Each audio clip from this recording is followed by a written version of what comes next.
கடந்த 90 ஆண்டுகளில் தமிழ் சினிமாவில் நடைபெற்ற பல முக்கியமான நிகழ்ச்சிகளை தொகுத்து நெஞ்சம் மறப்பதில்லை அப்படின்ற பெயரில் நான் பல கட்டுரைகளை எழுதியிருக்கிறேன். அந்த கட்டுரைகளுடைய தொகுப்பு நெஞ்சம் மறப்பதில்லை பார்ட் 1, பார்ட் 2, பார்ட் 3 என்ற பெயரிலே புத்தகமாக வெளிவந்திருக்கிறது. இந்த புத்தகத்தை மிக அழகாகவும் நேர்த்தியாகவும் 0 டிகிரி பப்ளிகேஷன்ஸ் வெளிக்கொண்டு வந்துள்ளனர். இந்த புத்தகத்தை நீங்கள் வாங்கணும்னா இப்போது YMCAவில் நடைபெறுகின்ற புத்தக கண்காட்சியில் 540, 541 ஆகிய 2 ஸ்டால்கள்லையும் இந்த புத்தகங்கள் விற்பனைக்கு கிடைக்கும். Holidays-nale adu namma GT Holidays da. GT Holidays, South India's #1 travel brand. You know you are special when you're with GT Holidays.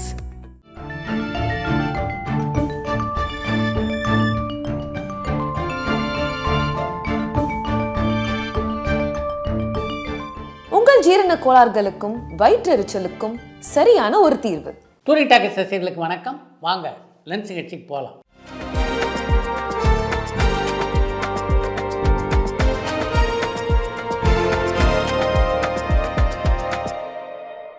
என்னம்மா முதல் கேள்வி?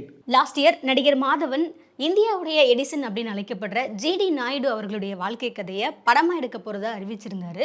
அந்த பயோபிக் வரதுக்கான சாத்தியக்கூறு இருக்கான்னு அன்னமேடிலிருந்து கூப்பராஜ் கேட்டிருக்காங்க. கோவை தொழிலதிபரான ஜிடி நாயுடுடைய வாழ்க்கை வரலாறு அதிர்ஷ்டசாலி என்ற பெயரிலே மித்ரன் அவருடைய இயக்கத்திலே உருவாகி கொண்டிருக்கிறது. அந்த படத்தினுடைய படப்பிடிப்பு முழுவதுமாக சென்ற ஆண்டே முடிவடைந்து விட்டது. அந்த படத்தில் மாதவன் தான் கதாநாயகனாக நடிக்கிறார் அப்படின்றது நீங்கள் எல்லோரும் அறிந்த விஷயம். இந்த ஆண்டு அந்த படம் வெளியாக வாய்ப்புகள் இருக்கின்றன. புரட்சி கலைஞர் விஜயகாந்த் அரசியல் தோல்வியால் ஏற்பட்ட வழியை போக்குறதுக்காக தான் மது பழக்கத்தை கையாண்டாரா, அதனால தான் அவருடைய குரலும் உடல் நலமும் பாதிக்கப்பட்ட நிலைமையில அரசியல் செய்ய முடியாம இறந்து போனாரான்னு திருச்சியிலிருந்து பாலு கேட்டிருக்காங்க. விஜயகாந்தை பொறுத்த வரைக்கும் வெற்றி தோல்விகளெல்லாம் அவரை பாதித்ததே இல்லை அப்படின்னு தான் சொல்லுவேன். இன்னும் சரியாக சொல்ல வேண்டும் என்றால் தோல்வியால் துவண்டு போகாத ஒரு கலைஞராக இருந்தவர் தான் விஜயகாந்த். அவரோடு பல ஆண்டுகள் பழகுவேன் அப்படின்ற முறையில் எனக்கு அதை பற்றி ரொம்ப நல்லா தெரியும். அவருடைய உடல்நலம் பாதிக்கப்பட்டதற்கு பல காரணங்கள் இருக்கின்றன. ஆனால் நீங்கள் குறிப்பிட்டிருக்கீங்களே, அது காரணம் இல்லை. 1964 தீபாவளி அன்னைக்கு ரிலீஸ் ஆன திரைப்படம் தான் நவராத்திரி, முரடன் முத்து அப்படின்ற 2 படங்களும். ஆனால் நவராத்திரி தான் சிவாஜி அவர்களுடைய 100வது படம் அப்படின்னு எப்படி முடிவு பண்ணுறாங்க. அதே மாதிரி 1989 தீபாவளிக்கு ரிலீஸ் ஆன திரைப்படங்கள் தான் திராவிடன், வாதியார் வீட்டு பிள்ளை அப்படின்ற சத்யராஜோடைய 2 படங்கள். ஆனால் வாதியார் வீட்டு பிள்ளை தான் சத்யராஜோடைய 100வது படம் அப்படின்றதையும் எப்படி முடிவு பண்ணுறாங்கன்னு காஞ்சிபுரத்திலிருந்து வேல் கேட்டிருக்காங்க. சிவாஜியினுடைய முரடன் முத்து, நவராத்திரி ஆகிய 2 திரைப்படங்களில் எந்த திரைப்படம் மிகப்பெரிய வெற்றி படமாக அமைந்தது அப்படின்றது உங்களுக்கு நல்லா தெரியும். அதே மாதிரி தான் சத்யராஜனுடைய திராவிடன் மற்றும் வாத்தியார் வீட்டு பிள்ளை, இந்த 2 படங்களில் வாத்தியார் வீட்டு பிள்ளை தான் வெற்றி படமாக அமைந்தது. எந்த ஒரு நடிகராக இருந்தாலும் தன்னுடைய 100வது படம் வெற்றி படமாக அமையணும் அப்படின்னு தானே நினைப்பாங்க. உதயம் தேட்டரை இடிக்க போகிறதா தகவல் வெளியானுச்சு. உதயம் தேட்டர் மூலமாக உங்களுக்கு ஏதாவது மறக்க முடியாத அனுபவம் இருக்கா? அப்படி இருந்தால் அதை எங்கள் கூட ஷேர் பண்ணிக்க முடியுமான்னு கோயம்புத்தூர்லேருந்து கேசவன் கேட்டிருக்காங்க. உதயம் திரையரங்கோடு எனக்கு உணர்ச்சிபூர்வமான உறவு உண்டு.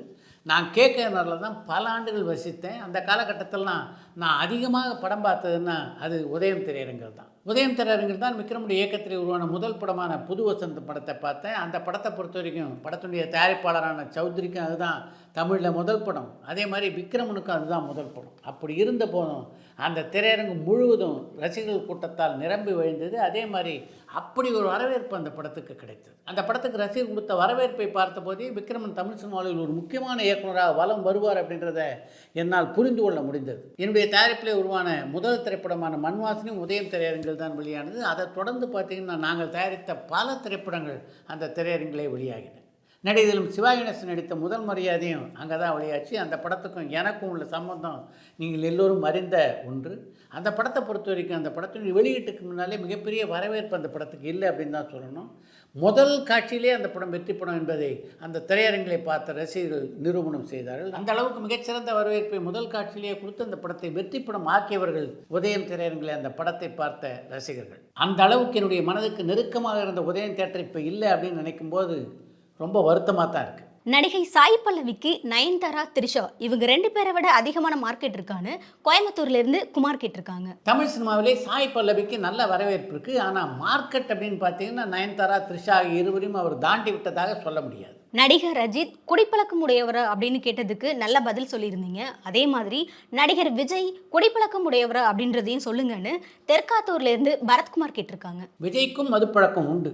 இன்றுள்ள தமிழ் சினிமா கதாநாயகரில் மதுப்பழக்கம் இல்லாதவர்கள் அப்படின்னு பார்த்தீங்கன்னா மிக குறைவு. தூர்தர்ஷன்ல ரிலீஸ் ஆன முதல் தமிழ் படம் எதுன்னு நியூ ஜெர்சியில இருந்து இளமாறன் கேட்டிருக்காங்க. பொதிகை டிவிலே ஒளிபரப்பான முதல் தமிழ் திரைப்படம்னா அது நடிகர் திலகம் சிவாஜி கணேசன் நடிக்க அருட்செல்வர் ஏபி நாகராஜன் இயக்கத்திலே உருவான கந்தன் கருணை திரைப்படம் தான். லேடி சூப்பர் ஸ்டார் நயன்தாரா நடிச்சிருந்த மண்ணாங்கட்டி திரைப்படம் எப்போ ரிலீஸ் ஆகும்னு வில்லியனூர்ல இருந்து அரவிந்தலோச்சனன் கேட்டிருக்காங்க. நயன்தாரா நடிக்கின்ற மண்ணாங்கட்டி படத்துடைய படப்பிடிப்பு முழுவதுமாக முடிவடைந்து விட்டது. இந்த வருஷம் பிப்ரவரி மாதம் அல்லது மார்ச் மாதம் அந்த படம் வெளியாக வாய்ப்பு இருக்கு. ரவுண்ட் டேபிள் அப்படின்ற பேர்ல பல யூடியூப் சேனல்கள் நிகழ்ச்சி நடத்துறதும் அதுல ஏற்கனவே பேசப்பட்ட கருத்துக்களையே திரும்ப பேசுறதும் சலிப்பை ஏற்படுத்தாதான்னு ஹைதராபாத்ல இருந்து ரவிசங்கர் கேட்டிருக்காங்க. ரவுண்ட் டேபிள் நிகழ்ச்சியை பொறுத்த வரைக்கும் ஏற்கனவே பேசப்பட்ட விஷயங்களையே திரும்ப திரும்ப பேசினா நிச்சயமாக போர் அடிக்கும் அப்படின்றது உண்மைதான். 8 வருஷத்துக்கு முன்னாடி இயக்குனர் பாரதி ராஜாவுக்கும் பாலாவுக்கும் பிரச்சனையை ஏற்படுத்திய குற்றப்பரம்பரை அப்படின்ற படம் என்ன ஆச்சுன்னு ஸ்ரீலங்காலேருந்து ரியாஸ் கேட்டிருக்காங்க. குற்றப்பரம்பரை படத்தை நான் தான் எடுப்பேன்னு ஒரு பக்கம் பாரதி ராஜாவும், இல்லை நான் தான் எடுப்பேன் அப்படின்னு இன்னொரு பக்கம் பாலாவும் ஒரு காலகட்டத்திலே எந்த அளவுக்கு போட்டி போட்டார்கள் அப்படின்றது உங்கள் எல்லாருக்கும் நல்லா தெரியும். அதற்கு பின்னாலே அவங்க 2 பேருமே அந்த படத்தை எடுக்கிறதா தெரியல. அதைத் தொடர்ந்து சசிகுமார் அதை எப்படியாவது வெப்சீரிஸாக கொண்டு வந்து விட வேண்டும் என்று முயற்சி செய்தார் அப்படின்னு சொல்ல முடியாது, தொடர்ந்து செய்து கொண்டே இருக்கிறார். அவருடைய முயற்சி வெற்றி பெறணும் அப்படின்னு வாழ்த்துவோம். இயக்குனர் மணிரத்னம் மற்றும் நடிகர் அஜித் இவங்க 2 பேரும் சேர்ந்து ஏன் படம் பண்ணலன்னு காஞ்சிபுரத்திலிருந்து சரவணன் கேட்டிருக்காங்க. மணிரத்னத்துடைய இயக்கத்திலே அஜித் இன்று வரையில் நடிக்கலை அப்படின்னா அதுக்கு முக்கியமான காரணம் நேருக்கு நேர் படத்திலிருந்து ஒரு காலகட்டத்திலே அவர் வெளிநடப்பு செய்தது தான். அவர் அந்த படத்திலிருந்து வெளியேறியதுக்கு பின்னால் அந்த படத்தில் அவர் நடிக்கப் போகிறாரா இல்லையா, படப்பிடிப்புக்கு வரதா இருக்காரா இல்லையா என்பதெல்லாம் தெரிந்து கொள்ள அவரை தொடர்பு கொள்ள மணிரத்னம் பல முறை முயற்சி செய்தார். மணிரத்னத்தினுடைய போனையே அஜித் எடுக்கலை. அதன் காரணமாக தான் அதுக்கு பின்னாலே தன்னுடைய படங்களில் நடிக்க மணிரத்னம் அஜித்தை அழைக்கவே இல்லை. ஜெய்சங்கர், சிவகுமார் இவங்க 2 பேர்ல பெரிய ஹீரோவா வலம் வந்தவர் யாருன்னு கனடாலேருந்து சிவா கேட்டிருக்காங்க. ஜெய்சங்கர், சிவகுமார் ஆகிய இருவரில் மிகப்பெரிய கதாநாயகனாக வலம் வந்ததுன்னா அது மக்கள் கலைஞர் ஜெய்சங்கர் தான். இயக்குனர் பாலா அவருடைய பட ப்ரமோஷனுக்காக எல்லா மீடியாவிலையும் பேசுறது ரொம்பவே நல்லா இருக்கு. அவருடைய யதார்த்தமான பேச்சு பற்றி உங்களுடைய கருத்து என்னன்னு கோவைப்புதூர்லேருந்து பாபு கேட்டிருக்காங்க. பாலா ஒரு யதார்த்த கலைஞர். அப்படி இருக்கும்போது அவருடைய பேட்டியும் யதார்த்தமாகத்தானே இருக்கும். இயக்குனர் KS கோபாலகிருஷ்ணன் இயக்கி நடிகர் ஜெமினி கணேசன் நடித்த பணமா பாசமா, குரத்தி மகன் இந்த படங்கள் மாபெரும் வெற்றி படங்களை அமைஞ்சுதான்னு கடலாடியிலிருந்து பாலசுப்ரமணியம் கேட்டிருக்காங்க. ஜெமினி கணேசன் நடித்த பணமா பாசமா திரைப்படம் மிகப்பெரிய வெற்றி படமாக அமைந்தது மட்டும் இல்லாமல் வசூலை வாரி கொட்டி ஒரு படமாக அமைந்தது. ஆனால் அந்த அளவுக்கு வெற்றியை குரத்தி மகன் படம் பெறவில்லை. தனி ஒருவன் 2 படத்தோட ஷூட்டிங் எப்போ ஸ்டார்ட் பண்ண போகிறாங்க, நடிகர் ஜெயம் ரவி அடுத்ததா எந்த படத்தில் நடிக்க போகிறாருன்னு சொல்லுங்கன்னு திருநெல்வேலியிலிருந்து கண்ணன் கேட்டிருக்காங்க. இப்போதைக்கு தனி ஒருவன் 2 திரைப்படம் துவங்குவதற்கான வாய்ப்புகள் இருப்பதாகவே எனக்கு தெரியல. ஏன்னா ஜெயம் ரவியை பொறுத்த வரைக்கும் ஏற்கனவே 4-5 திரைப்படங்கள் நடிக்க ஒப்புக்கொண்டிருக்கிறார். அந்த படங்கள் அவர் நடித்து முடிக்கிறதுக்கு 2025 ஆண்டு இறுதி ஆகிடும். அதற்கு பின்னால் தான் அந்த படம் நடக்க வாய்ப்பு இருக்குது. இப்போது கொஞ்ச நாளாகவே தமிழ், தெலுங்கு, ஹிந்தி, மலையாளம் படங்கள் ஓடிடியில் ரிலீஸ் ஆகிறதுக்கு முன்னாடியே HD குவாலிட்டியில் லீக் செய்யப்படுது. இந்த மாதிரி லீக் செய்கிறவங்கள தயாரிப்பாளர்களால் எதுவுமே பண்ண முடியாதா, இதை ஏன் யாருமே கண்டுக்காமல் இருக்காங்கன்னு ஈரோடுல இருந்து பரத்குமார் கேட்டிருக்காங்க. வலைதளங்களிலே திருட்டுத்தனமாக திரைப்படங்கள் ஒளிபரப்பப்படுவதை தடுக்கணும்னா அதுக்கு அரசாங்கத்துடைய முழு ஒத்துழைப்பு வேண்டும். அப்படிப்பட்ட ஒத்துழைப்பு இருந்தால் மட்டுமே அது சாத்தியம். முன்னால் திரையுலகுக்கு மிகப்பெரிய பாதிப்பு ஏற்படுத்தியதுன்னா அது திருட்டு விசிடுக்கள். சமீப காலத்தில் பார்த்தீங்கன்னா இது மாதிரி திருட்டுத்தனமாக பலர் வலைதளங்களிலே பதிவேற்றம் செய்கிறார்கள். அதனாலேயும் ஒரு பக்கம் திரையுலகுக்கு வசூல் குறைந்து கொண்டிருக்கிறது என்பது உண்மைதான். தமிழ் சினிமாவில் டைட்டிலுக்குன்னு தனி சென்டிமெண்ட் இருக்கிறதா கேள்விப்பட்டிருக்கேன். அஜித் நடிச்சிருக்க விடாமுயற்சி படத்துடைய டைட்டில் காரணமாக தான் அந்த படத்தோட ரிலீஸ் தள்ளி போகி படத்தை ரிலீஸ் பண்ணுறதுக்கு படக்குழு விடாமுயற்சி பண்ணிட்டு இருக்காங்களான்னு ஜெர்மனியிலிருந்து பிரதாப் கேட்டிருக்காங்க.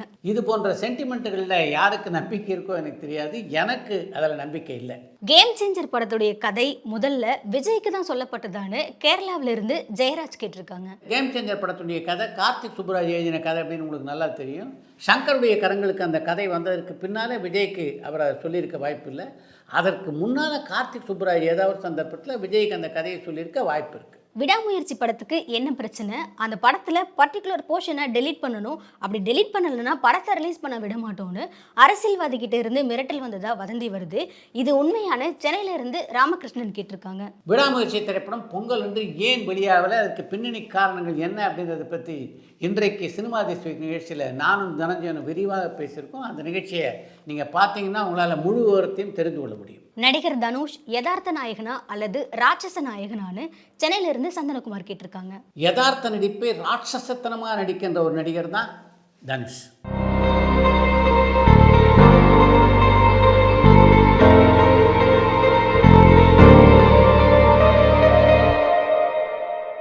மத்திய அரசு, மாநில அரசு, சென்சார் போர்டு, நீதிமன்றம் இவங்களில் யாருக்கு ஒரு படத்தை நிரந்தரமாக தடை செய்கிறதுக்கான உரிமை இருக்குது? ஒரு படத்தை தடை செஞ்ச பிறகு அந்த படத்தை OTT அல்லது டெலிவிஷனில் ஒளிபரப்புறதுக்கான வாய்ப்புகள் இருக்கா? எந்த காரணத்துக்காக ஒரு படத்தை தடை செய்ய முடியும்? ஒருவேளை அந்த படத்தோட தயாரிப்பாளர் அல்லது இயக்குனர் அந்த படத்தை ஃபேஸ்புக், யூடியூப் மாதிரியான சோஷியல் மீடியாவில் பப்ளிஷ் பண்ணால் அவர் மேலே நடவடிக்கை எடுக்கிறதுக்கான வாய்ப்பு இருக்கான்னு நெல்லையில இருந்து ஐயப்பன் கேட்டிருக்காங்க. தணிக்கை குழுவினர் பரிந்துரைக்கப்பட்ட வெட்டுகள் எல்லாம் நீக்காம ஒரு படத்தை தயாரிப்பாளர் திரையிட்டார் என்றால் அந்த படத்தை தடை செய்வதற்கு தணிக்கை அதிகாரிக்கு முழு உரிமை உண்டு. அப்படி எதுவும் தயாரிப்பாளர் செய்யாத பட்சத்தில் எந்த ஒரு படத்தையும் தடை செய்வதற்கு தணிக்கை அதிகாரிக்கு உரிமை இல்லை. ஆனால் அதே சமயத்தில் ஒரு திரைப்படத்தினால் சமுதாயத்தில் பிரச்சனைகள் ஏற்படும், இல்லை ஆங்காங்கே கிளர்ச்சிகள் ஏற்படும் அப்படின்னு நீதிமன்றம் கருதினால் நீதிமன்றம் அந்த படத்தை தடை செய்யலாம். இது போன்ற தடை செய்யப்பட்ட படங்கள் வலைதளங்களிலோ அல்லது தொலைக்காட்சிகளிலோ ஒளிபரப்ப முடியாது. அடுத்து என்ற ஒரு தலைவர் மம்முட்டி நடித்த படம் ஒன்றுக்காக ஒரு பாடல் காட்சி அன்றைக்கு படமாகி கொண்டிருந்தது. அந்த பாடல் காட்சி எப்படிப்பட்டதுன்னா, அந்த கதாநாயகி விரகதாபத்தில் இருப்பது போன்ற ஒரு பாடல் காட்சி. அந்த காட்சியில் நடித்து கொண்டிருந்த அந்த நடிகையினுடைய முகத்தில் ஒரு மிகப்பெரிய சோகம் இருப்பதை பார்த்தார் மம்முட்டி. அந்த நடிகையை பொறுத்த வரைக்கும் எப்போவுமே கலகலப்பாக பேசக்கூடியவங்க. முதல் நாள் படப்பிடிப்பில் அப்படி மம்முட்டிக்கிட்ட பேசவே இல்லை அவங்க. ரெண்டாவது நாள் படப்பிடிப்பில் முதல் நாள் எந்த அளவு சோகமாக இருந்தாங்களோ அதை போல 2 மடங்கு சோகம் அவருடைய முகத்திலே இருப்பதை பார்த்தார் மம்முட்டி. அதற்கு பின்னாலும் அந்த நடிகைக்கிட்ட அதை பற்றி விசாரிக்காமல் இருந்தால் நல்லா இருக்காது அப்படின்னு மம்முட்டிக்கு தோணவே, ஏன் என்னாச்சு 2 நாளாக ஒரே சோகமாக இருக்கீங்க என்று அந்த நடிகையிடம் கேட்டார் மம்முட்டி. என்னுடைய சோகத்தை உங்ககிட்ட சொன்னால் என்னுடைய சோகத்தை உங்களால் நிச்சயமாக தீர்த்து வைக்க முடியாது. அப்படி இருக்க எதுக்கு அதை பற்றி உங்கள்கிட்ட சொல்லி உங்களையும் துயரத்துக்குள்ளாக்கணும் அப்படின்னு தான் நான் சொல்லலை என்று பதில் வந்தது அந்த கதாநாயகிடமிருந்து. அதைத் தொடர்ந்து அந்த படத்துடைய படப்பிடிப்பு நடந்து கொண்டே இருந்தது. 2 மணி நேரத்துக்கு பின்னால் மம்முட்டியினுடைய அருகிலே வந்து அமர்ந்த அந்த கதாநாயகி, உங்களால் இந்த பிரச்சனையை தீர்த்து வைக்க முடியாது அப்படின்னாலும் உங்கள்கிட்ட இதை சொல்லணும் போல் இருக்குது, சொன்னால் எனக்கு ஒரு ஆறுதல் கிடைக்கும்னு நினைக்கிறேன் என்று மம்முட்டியிடம் சொன்னார். அப்படி உங்களுக்கு தோணினா நீங்கள் தாராளமாக உங்களுடைய துயரம் என்ன அப்படின்றத பற்றி என்கிட்ட பகிர்ந்து கொள்ளலாம் என்றார் மம்முட்டி. தன்னுடைய வெளிநாட்டு பயணத்திலே கப்பலில் வேலை செய்த ஒரு நபரை சந்தித்ததாக கூறிய அந்த நடிகை, ஒரு 15-20 நாட்களுக்குள்ளேயே எங்களுக்குள்ளே அப்படிப்பட்ட ஒரு காதல் உருவானது, நாங்கள் இருவரும் திருமணம் செய்து கொள்வது அப்படின்னு கூட முடிவெடுத்தோம். 1 மாத பயணத்துக்கு பின்னாலே இந்தியா திரும்பிய நான் அவரை தொடர்பு கொள்வதற்கு பல வகையில் முயற்சி செய்தேன். அப்படி இருந்தும் என்னால் அவரை தொடர்பு கொள்ள முடியல. ஒரு காலகட்டத்தில் அவருடைய டெலிஃபோன் நம்பரை கண்டுபிடிச்சி அவருடைய வீட்டுக்கு நான் ஃபோன் செய்தேன். அவருடைய வீட்டுக்கு ஃபோன் பண்ணி அவருடைய பெயரை சொல்லி அவர் இருக்காரா அப்படின்னு நான் கேட்டபோது எனக்கு தொலைபேசியில் பதிலளித்த குரல் இருக்க, அது என்னுடைய காதலனுடைய குரலை ஒத்த குரலாக இருந்தது. உடனே ஆர்வத்தோடு, நீங்கள் யார், அவர் இருக்காரா பக்கத்தில், அவரோடு பேச முடியுமா என்று நான் கேட்டேன். நீங்கள் யார் என்று நிதானமாக அவர் கேட்க, நான் அவருடைய காதலி, கொஞ்சம் ஃபோன் அவர்கிட்ட கொடுங்க அப்படின்னு பரபரப்பாக நான் அவரிடம் சொன்னேன். நான் அவருடைய அப்பா தாம்மா பேசுகிறேன், 3 வாரத்துக்கு முன்னால் ஒரு வாகன விபத்தில் அவர் இறந்து போய்விட்டான் என்று அவர் ஃபோனில் சொன்னபோது நான் அப்படியே நிலை குலைந்து போனேன். இதை அந்த நடிகை சொல்லி முடித்த போது அவருடைய கண்களை என்னால் பார்க்க முடியல. அவர் கண்கள்லேருந்து கண்ணீர் வழிந்தோடி இப்படி இருந்தது. அந்த நடிகையே சொன்ன மாதிரி அந்த நடிகையுடைய துக்கத்தை தீர்த்து வைக்கக்கூடிய சக்தி எனக்கு இல்லை. ஆனாலும் அந்த துக்கத்தை பரிமாறிக்கொள்ளக்கூடிய ஒரு நபராக நான் இருந்தேன் என்பதிலே எனக்கு ஒரு மன நிம்மதி என்று ஒரு பத்திரிகையிலே பதிவு செய்திருக்கிறார் மலையாள நடிகரான மம்முட்டி. இளம் வயதிலேயே இசையின் பேரில் வந்து நீங்கள் ஈர்க்கப்பட்டிருக்கீங்க. யார் காரணம்? முழுக்க இளையராஜா சார் தான்.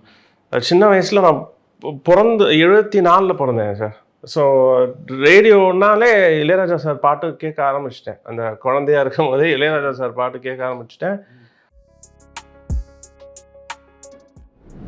இதுலேருந்து நீங்கள் விடுபடுறதுக்கு இசை காரணமாக? இசை எனக்கு அப்படியே அந்த இளையராஜா இசை எனக்கு அவர் நான் 8 வயசில் பார்க்குறேன்றது ஒன்று. அந்த 7-8 வயசு வரைக்கும் நான் இளையராஜா தான் எனக்கு அப்பா. ஏன்னா அவர் மியூசிக் தான் எனக்கு ஆறுதல். அதாவது குழந்தைங்களுக்கு என்ன வேணும்.